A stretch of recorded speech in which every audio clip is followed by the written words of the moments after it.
పవన్ కళ్యాణ్ ఒక మాట అన్నారు. బ్లాక్‌లో ఎవరో టికెట్లు మనం బ్లాక్‌లో టికెట్లు కొని చూస్తే ఆ డబ్బులు ఎవరికో వెళుతుంది. మీరు బెనిఫిట్స్‌లో టికెట్ రేట్ పెంచి అమ్మితే ప్రొడ్యూసర్‌కి వెళ్తుంది, కార్మికులకు వెళ్తుంది, పరిశ్రమకి వెళ్తుంది, ప్రభుత్వానికి జీఎస్టీ రూపంలో డబ్బు వెళ్తుంది అని వారు అన్నట్లు చదివాను. మ- ఆయన అందండి 3,000, 5,000, 10,000 కూడా పెట్టుకోవచ్చు. మరి ప్రభుత్వాలు ఆయన ప్రభుత్వం ఎందుకు ₹600 లిమిట్ చేసింది? రామచంద్ర గారి సినిమాని 500కే, బాలకృష్ణ గారి సినిమాని 300కే ఎందుకు లిమిట్ చేసింది? మరి నేను అనేది లాజిక్ చెప్తున్నా. 2,000, 3,000, 4,000 పెట్టుకోవచ్చు కదా, కొనేవాళ్ళు ఉన్నారు కదా, ఆ డబ్బులు రాష్ట్ర ప్రభుత్వానికి కూడా వస్తాయి కదా, ఎందుకు లిమిట్ చేశారు మరి? అంటే అభివృద్ధిని అడ్డుకుంటున్నారా? అది సినిమా కార్మికులది కాదా? నేను అందండి. కానీ ఈ సైకో ఫ్యాన్స్ ఎందుకు వెళ్ళిపోతుందంటే, నేను ఒకటి ఆ సినిమా డబ్బులు పెట్టి చూసుకుంటారు అని మనం. మరి రాష్ట్ర ప్రభుత్వంలో రేవంత్ రెడ్డి గారు ఢిల్లీ వెళ్ళారు. ఢిల్లీ వెళ్ళి ఎవరిని కలిశారండి? అశ్విని వైష్ణవ్ గారిని కలిశారు. కలిసి అయ్యా మా రాష్ట్రానికి చేయండి, మా దానికని ఇస్తే వైష్ణవ్ గారు ఏం చెప్పాలి?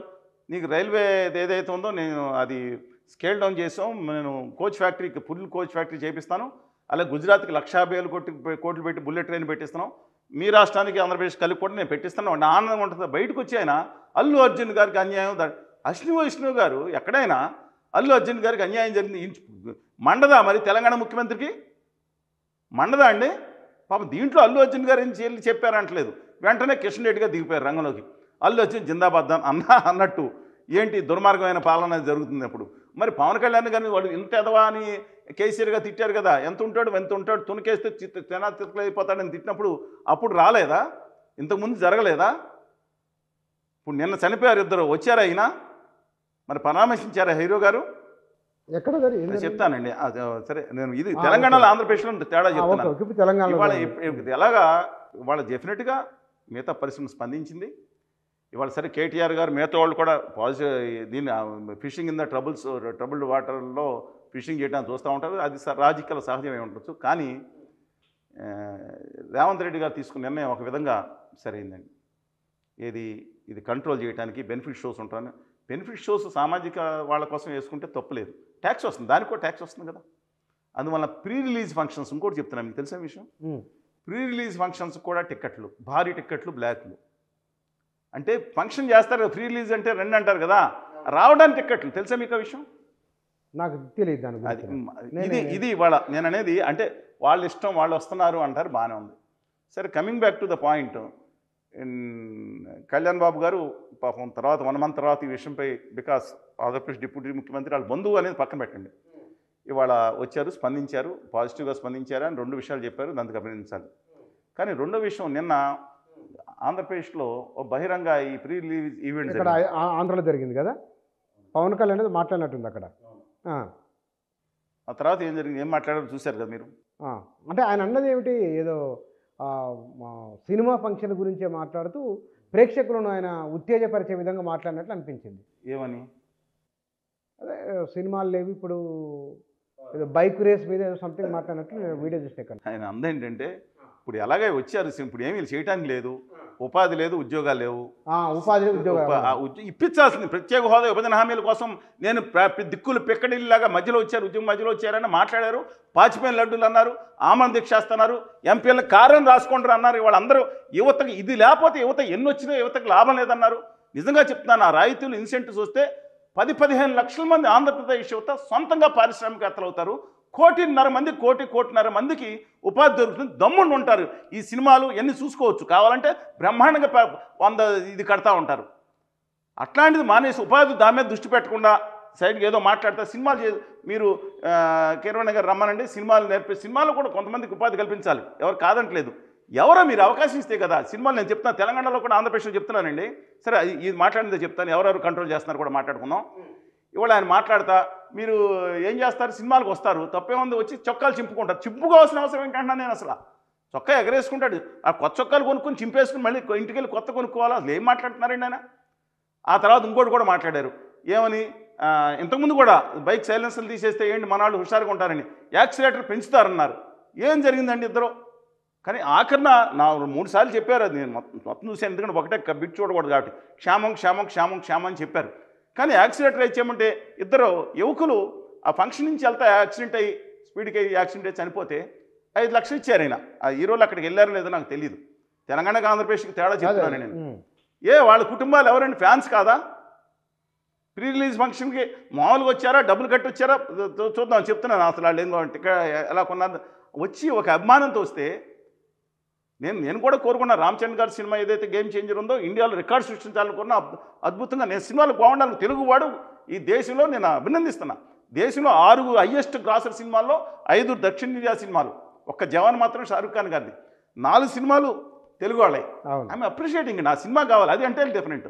ప్రజల్ని ఏం చేయాలి, ఉద్యోగాలు ఇవ్వలేం కదా, ఉద్యోగాలు ఇవ్వండి. మీకు మమ్మల్ని ఎందుకు మీరు అద్భుతమైన ఒక గొప్ప ఆ రోజు ఏం మాట్లాడారు నాతో కూడా ఏం మాట్లాడారు మీరు? హోదా గురించి, విభజన హామీల గురించి ఏం మాట్లాడారండి? With due respect to ma'am and lot of respect towards him. అది ఎంటైర్లీ డిఫరెంట్. కానీ ఇదేంటండి, బైకులు రేజ్ చేయమంటారా? ఫంక్షన్స్ వచ్చిన వాళ్ళని ఆయన క్షేమం అంటారా? ఇవాళ వాళ్ళకు చనిపోయారు. ఆ రోడ్ల తర్వాత ఏం జరుగుతుందండి ఇష్యూ? ఆ రోడ్డు దిక్కుమాల రోడ్డు వచ్చి 8 నెలలు ఇది సరే ఏదన్నా కానీ అసలు ఇది చూసుకోవాలి కదా.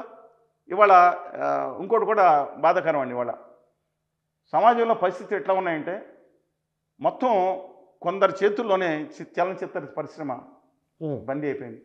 ఈ సినిమా గురించి మనం చెప్పండి. దాసరి గారు ఉన్నప్పుడు ఆయన పదే అనేవారు. దాసరి గారు ఎవరు? మా మిత్రుడు, మా పెద్దలో మా ఊరే. కోడి రామకృష్ణ గారు మా ఊరే. పిన్సెట్ రవిరాజా మా ఊరే. అది ఇప్పుడు హీరో నాన్న ఎస్ఎస్ రవిచంద్ర మా ఊరే. ఒకడప్పరం తర్వాత ఈయన బాబీ గారు, తర్వాత అనేక మంది, అందులో ఒకళ్ళిద్దరు మా హాస్పిటల్లో పుట్టారు డైరెక్టర్స్, యూత్ డైరెక్టర్స్. మా అమ్మగారు మొట్టమొదటి మహిళా డాక్టర్ అండి. కోడి రామకృష్ణ గారు పిన్నమ్మ గారు కూడా మా హాస్పిటల్ ఆయా. చిన్నప్పుడు మమ్మల్ని 40 సంవత్సరాలు మా హాస్పిటల్ పనిచేశారు ఆవిడ. మీకు ప్రముఖ డైరెక్టర్లతో కాదండి, మా పక్కన ఎవరు, మా పాలకోలు పక్కన మొగల్తూరులో కృష్ణరాజు గారు, చిరంజీవి గారు, ఇప్పుడు ప్రభాస్ గారు, అటు పక్కన రామకృష్ణ గారు, కనుక బాపూర్ గారు, సత్యరాజు లక్ష్మీనారాయణ గారు, బాపు గారు గొప్ప దర్శకుడు అని చెప్తున్నాను. అందరూ కళలకు పుట్టినీళ్ళండి పాలకోళ్ళు అంటే. అల్లు రామలింగయ్య గారు, ఇంకెందుకు మీరు అల్లు రామలింగయ్య గారు అదే కదా.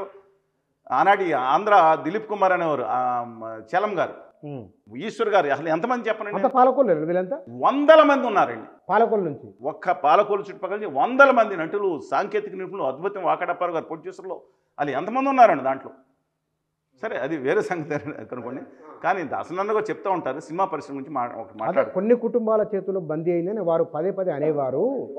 ఎవరు వారు మీకు తెలుసా? ఎవరు? నారాయణరావు గారు లేరు. కానీ ఒకటి చెప్తున్నాను, తెలంగాణ చలనచిత్ర ప్రపంచం ఎవరి చేతిలో ఉందండి? హయ్యెస్ట్ మూవీ థియేటర్స్ ఎవరి చేతిలో ఉన్నాయి? వెంకటరమణ రెడ్డి గారు, అదే దిల్ రాజు గారు. ఓకేనండి. మీరు పేర్లు వాళ్ళ సొంత పేరు చెప్తుంటారు. మొన్న కూడా కింద కామెంట్లో చూసిన కరుణానిధి పేరు దక్షిణామూర్తి. దక్షిణామూర్తి గారు. అసలు వెంకటరామరెడ్డి ఏ పేరు చెప్తున్నారు? వెంకటరామరెడ్డి గారు కదండి ఆయన పేరు. వెంకటరమణారెడ్డి గారు. ఆయన దిల్ రాజు గారు అంటారని దిల్ సినిమా తీశారు. రాజు అని ముందు పేరుతో మంచివాడు వ్యక్తిగతంగా. ఆయనకి అత్యధిక సినిమాలు వాళ్ళ తెలంగాణ మొత్తం, ఆంధ్రప్రదేశ్లో కూడా ఆయన చేతులు కొన్ని ఉంటాయి, మొత్తం చేతులు ఉన్నాయి. సెకండ్ హయ్యెస్ట్ ఉంది ఎవరికో తెలుసా సినిమా పరిశ్రమ? నారంగ్ గారని ఏషియన్ ఫిల్మ్స్ ఆయన, నార్త్ ఇండియన్. ఆయన ఇప్పుడు ఏఎంబి థియేటర్స్ అని మహేష్ బాబు గారితో పెట్టిన థియేటర్స్ కూడా ఏషియన్, ఆయనతో మిక్సింగే, మహేష్ బాబు సొంతం కాదు. థర్డ్ అల్లు అరవింద్ గారు కొన్ని థియేటర్. ఏపీలో అయితే సురేష్ ప్రొడక్షన్స్, ఇప్పుడు నారంగ్ గారు, రాజు గారు, సురేష్ ప్రొడక్షన్స్, వీళ్ళందరూ కూడా అల్లు అరవింద్ గారు అక్కడ ఉన్నాయి. ఇప్పుడు తగ్గిపోయింది. ఒకప్పుడు నామరెడ్డి గారు ఎక్కువ తగ్గిపోయింది అనుకోండి. వీళ్ళ చేతుల్లో సినిమా పరిశ్రమ అత్యధికం, మొత్తం అంటే అత్యధికం ఉంది. ఒకవేళ మంచి సినిమా బలగం సినిమా అని వచ్చిందండి, ఈ కనెక్టెడ్, ఆ మూవీతో కనెక్ట్ అయ్యాం మేము. అలాగే అనేక సినిమాలు వచ్చినాయి మనుషులు మా చాలా సినిమాలో. ఆ వేణు అనే ఆయన ఎంత కష్టపడి ఉంటాడండి డైరెక్టర్, చిన్న కమెడీ యాక్టర్స్ చేసుకుని. ఇవాళ నేను అంటున్నాను అద్భుతంగా ఇవాళ అంటే ఒక కళ. నేను మీ సినిమా హీరోల సంగతి అంటలా, సాంకేతిక రంగంలో కూడా అద్భుతమైన వాళ్ళు ఉన్నారు. వీళ్ళు రావట్లేదు. ఒక్కొక్క ఫ్యామిలీలో 10 మంది సినిమా హీరోలండి, 15 మంది సినిమా హీరోలండి. ఇంకా నేను అడుగుతున్నాను అంటే ఇంకా వాళ్ళలో టాలెంట్ లేదని నేను అన్నాను. కానీ పరిస్థితి ఏంటండి మనం చెప్తున్నా. అబ్సల్యూట్లీ అన్ని రంగాల్లో కూడా వాళ్ళేనా? మ్యూజిక్ డైరెక్టర్లో వాళ్ళే. తర్వాత అంటే దీని గురించి నేను దాంట్లో కూడా రిజర్వేషన్ పెట్టాలని అంటలేదు. సినిమా మరి హిందీ సినిమా పరిశ్రమలో మనం పెట్టలేం కదా. బట్ డెఫినెట్గా నేను అడుగుతున్నాను, అద్భుతమైన వాళ్ళకి ఈ ఫిలిం డెవలప్మెంట్ కార్పొరేషన్ ఏం చేయాలండి? పూర్వం సబ్సిడీలు ఇచ్చేది, చిన్న సినిమాలకే ఇచ్చేది. ఇప్పుడు ఎలాగా ఈ మల్టీప్లెక్స్లో ఈ థియేటర్లు ఆడతాయా? సింగిల్ థియేటర్ ఎంత డబ్బులు పెట్టి 500 రూపాయలు పాప్కార్న్ పెట్టి దోసుకునే టైపులో ఉన్నప్పుడు ఎంతమంది రాగలుగుతున్నారు? అందరూ ఓటీటీలో చూసుకుందాం అనుకుంటే బతుకుతాయా? ఈ నలుగురి చేతుల్లో ఉంది అనే మీ ఉద్దేశం సినిమా పరిశ్రమ మొత్తం? ఈ నలుగురు ప్లస్ ఇంకో కొంతమంది చేతులు ఉంటారు. ఉంటుందండి. కానీ ఈ ఈ సమాజం గురించి మనం స్పందించాలండి, ఈ సినిమా వాళ్ళ గురించి. ఎందుకంటే 99% మంది ఇప్పుడు ఆంధ్ర తెలంగాణ ఉద్యమాల్లో వీళ్ళు స్పందించలేదంటే రెండే పనులు ఉన్నారు కాబట్టి ఒప్పుకుంటాను నేను. కానీ ఓ పక్కన ఆంధ్రప్రదేశ్లో ప్రత్యేక హోదా కోసం, విభజన హామీ కోసం ఆత్మత్యాగం చేస్తుంటే, లేదా తెలంగాణలో అనేక చోట్ల పోరాడుతుంటే మీరు చూశారు కదా. ఒక్క కన్నీటి పట్టు చనిపోయిన వాళ్ళకి ఒక కన్నీటి పట్టు కూడా కాల్చని వీళ్ళు 99% ఉన్నారు. ఒకళ్ళిద్దరు వచ్చినారు, ఆర్ నారాయణమూర్తి గారు లేకపోతే మిగతా వాళ్ళు డెఫినెట్గా వాళ్ళు నాగిరెడ్డి గారు మిగతా వాళ్ళు వచ్చిన వాళ్ళు డెఫినెట్గా వీఆర్ విద్యాం. సంపూర్ణేష్ బాబు వచ్చాడు. నేను అదే అన్నాను, ఎవడు కొడితే మైండ్ బ్లాంక్ అయిపోతుందో మహేష్ గారు మా ఉద్యమంలోకి రాలేదు, సంపూర్ణేష్ బాబు వచ్చాడు అని. కానీ అందరూ కోపం వచ్చేసింది నా మీద. I'm not disrespecting Mahesh Babu గారి మీద చేయట్లేదు, ఎందుకంటే ఈజ్ డూయింగ్ సమ్ వర్క్ అని అన్నా. నాకు అర్థం కాదు ఏంటంటే ఈ విషయం, అసలు వీళ్ళు ఒక కన్నీటి బొట్టు కాల్చలేదంటే వీళ్ళు మాట్లాడడానికి తమిళనాడులో జల్లికట్టు అని ఒకటి జరిగింది, తెలుసు జల్లికట్టు ఏంటది? ఎద్దుల్ని వదిలిపెడితే అదొక క్రీడా సాంప్రదాయం, పడుచుకుంటారు, చచ్చిపోతారు, గాయాల పాలవుతారు.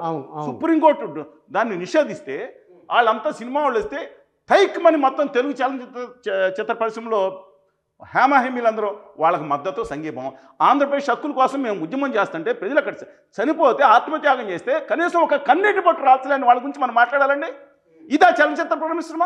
అడ్వకేట్స్ వచ్చారు, మిగతా వాళ్ళు వచ్చారు, డాక్టర్స్ వచ్చారు, ఆ లారీ ఓనర్స్ వచ్చారు, రోడ్ల నిర్మాణ సంఘం వచ్చారు, రాష్ట్రం అంతా కద్దొస్తే నేను మూవీ ఆర్టిస్ట్ అసోసియేషన్ ప్రెసిడెంట్ గారిని 2 సార్లు కోసం నేను రామకృష్ణ గారు వెళ్ళి వాళ్ళు పాజిటివ్గా తీసుకున్నారు. వాళ్ళు పెద్ద పెద్ద నటులు ఎక్కడ కూర్చుంటారండి వీళ్ళు? ఇవాళ వాళ్ళకి చప్పట్లో భజనలో బాజంతులు పడిస్తే కనీసం అక్కడ భావితరాలు యువత దెబ్బతింటుంది. ఎవరి గురించి ఫైట్ చేస్తారండి వీళ్ళు? ఇవాళ నేను చెప్తున్నానండి, డెఫినెట్గా ఇవాళ సామాజిక ఉద్యమం డెఫినెట్గా రావాలి. వీళ్ళు హీరోలు అనేవాళ్ళు దేవుళ్ళు కాదు, వాళ్ళు సామాన్యమైన మనుషులే. కొన్ని విషయాలు చూస్తే సామాన్య మనుషుల కంటే మధ్యతరగతి వాళ్ళ కంటే తక్కువ విలువలు ఉంటాయి, బికాజ్ ఆఫ్ ఆకర్షణలు ఉంటాయి కాబట్టి. And I'm not disrespecting every one, but కొంతమంది అలాగే ఉంటారు. వాళ్ళందరూ దేవుళ్ళు అనుకుంటే ఎట్టాగండి?